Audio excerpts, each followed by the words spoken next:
É muito comum, depois que a paciente faz a lipoaspiração, ela engordar. Isso tem até alguns estudos que mostram que em até 1 ano, a grande maioria das pacientes engordam. 1 ano depois da lipoaspiração. E isso tem um motivo. Não é porque assim, fez a lipoaspiração, não cuidou, agora quer fazer outra, quer tudo fácil. E não é. É porque assim, o teu corpo tem aquele estoque de gordura.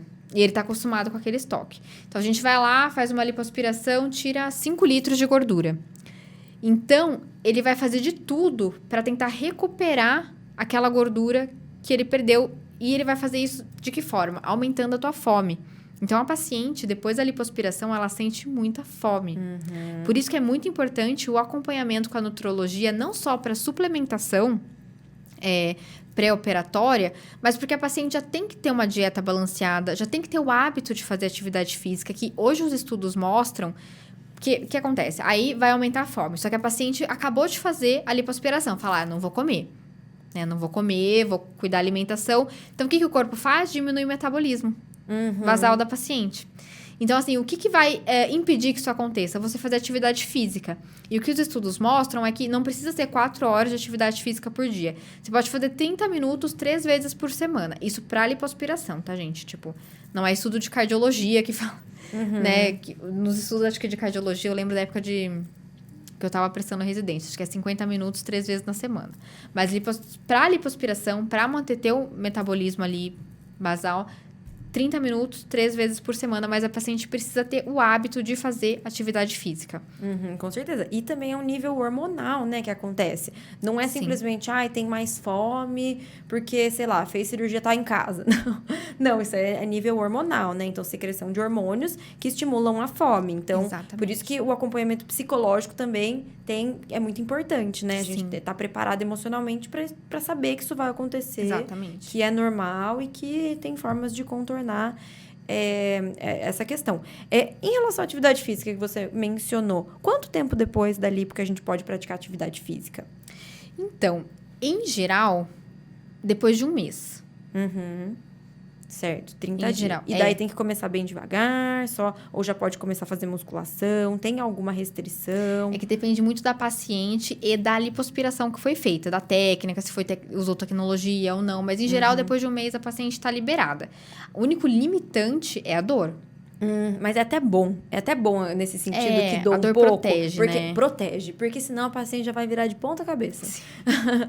Então, É verdade. É até bom que esse parâmetro. Eu, quando fiz lipoaspiração, eu lembro que até uns 3 meses depois, às vezes eu senti umas fisgadas. Daquela repuxada, assim, né? Então, assim, eu senti dor até bastante tempo depois, assim. Eu acho que é o maior limitante, assim.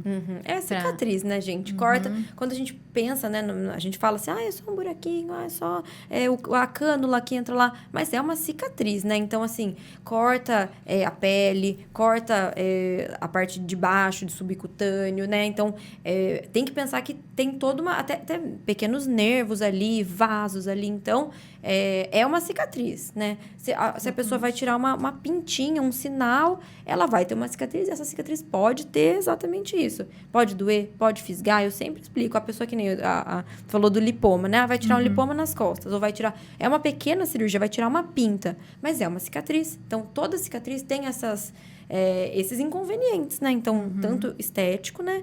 Quanto esse pós, né? Então, qualquer cicatriz vai ter essas alterações ali da sensibilidade, né? Sim, e na lipoaspiração a gente descola muito tecido, né? Apesar do furinho ser pequeno, a área que a gente pega, assim, do corpo é grande. Que se a paciente engorda depois da lipoaspiração, não vai engordar de uma forma proporcional. Então, por exemplo, assim, eu, Laís, fiz lipoaspiração aqui nas costas, na barriga, eu não lipoaspirei o braço, lipoaspirei o interno da coxa, não lipoaspirei o joelho. Quando eu engordo, parece que vai tudo pro braço e pro joelho. Fica desproporcional.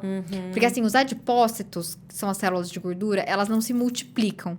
A gente nasce com aquela quantidade de adipócitos. Quando a gente engorda, eles incham. E quando a gente emagrece, eles desincham. Basicamente isso. Então, se você fez uma lipoaspiração e de uma determinada região você retirou adipócitos, na hora que você engordar, você vai engordar menos naquela região que tem menos e vai engordar mais nas regiões que tem mais. E se eu limpar tudo, e como que eu vou engordar? vai engordar na gordura intraabdominal. Que é de maior risco cardiovascular, né? Exatamente. Tanto é que um dos parâmetros ali do risco cardiovascular é a cintura abdominal, né? Porque reflete muito bem a gordura interna, né? Então, exatamente. Tem que ser tudo com parcimônia, né? Mas é muito legal esse efeito a longo prazo da lipo, que quando você... Aquela pochetinha lá de baixo, né? Então, eu quando eu fiz a lipo, eu lipei bastante. Era a gordura que mais me incomodava. Você tava super magra, né? Eu tava. Quando você fez a lipo. Eu tava mais... Mas eu tinha aquele acúmulo de gordura que me incomodava, né? Então, depois da lipo, já teve momentos que eu estive mais magrinha, mais gordinha. Independente disso, do meu peso, a estrutura da minha barriga, ela não mudou, né? Depois da lipo. Exatamente. Então, mesmo eu engordando... porque a gente não fica, né? Não mantém sempre o mesmo peso ao longo ali da vida, né? Então, mas a estrutura, depois que eu fiz a lipo, mudou o meu corpo. E isso é realmente... É a longo prazo, né? Então, isso aí é muito legal. Da lipo, esse resultado a longo prazo. Sim. Mas, realmente, a questão do braço é incomoda. E eu costumo dizer que tem gordura que você nasce com ela e morre com ela. Que é muito difícil de perder. Tipo aquela pochetinha, assim. O meu noivo, Gabriel, ele vai ficar bravo de eu falar dele aqui. Mas, assim, ele malha. Ele é super regrado da alimentação. O Gabriel chega a ser chato, porque ele pega a balança, ele vai medindo o arroz ali, aí vai tirando grãozinho por grãozinho de arroz até ficar exatamente aquela quantidade. Então, assim, ele tem 10%, 11% de gordura corporal. E ele tem uma gordurinha aqui na pochetinha que incomoda ele. Então, assim, tem gordura que por mais que você esteja com pouquíssima gordura, taxa de gordura corporal, ainda assim vai ficar ali, sabe? A gente nasce com ela, morre com ela. Então, assim, a lipoaspiração é justamente para esse contorno corporal. Não é para emagrecer. Não é para perder peso. Então, assim, o ideal é a gente fazer a lipoaspiração numa paciente que tá dentro do peso, que tem já uma boa quantidade de massa magra, para contornar. É a cereja do bolo. E esse foi apenas um trecho da nossa conversa. Para assistir o episódio completo, clique no link.